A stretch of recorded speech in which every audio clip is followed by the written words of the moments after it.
বিশিষ্ট কথা সাহিত্যিক হুমায়ুন আহমেদের দ্বিতীয় স্ত্রী মেহের আফরোজ শাওন তিনি বেশ কিছুদিন যাবৎ সোশ্যাল মিডিয়ায় বিতর্কিত মন্তব্যের কারণে বর্তমান সরকারের সঙ্গে তার একটা দ্বন্দ্ব যাচ্ছে। তিনি আওয়ামী লীগের পক্ষ অবলম্বন করে আপত্তিকর পোস্ট দিয়েছেন।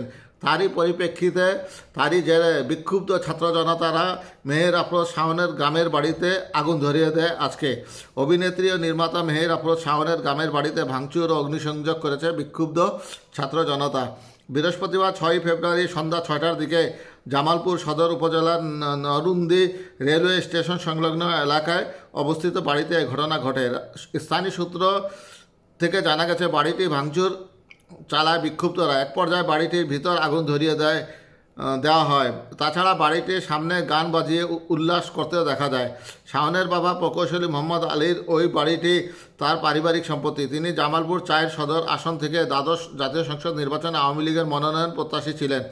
তার স্ত্রী বেগম তহুরা আলী 1996 থেকে 2001 ও 2009 থেকে 2024 মেয়াদে সংরক্ষিত নারী আসনের সংসদ সদস্য ছিলেন। শাওন নিজেও আওয়ামী লীগের সংরক্ষিত নারী আসনের মনোনয়নের প্রত্যাশী ছিলেন।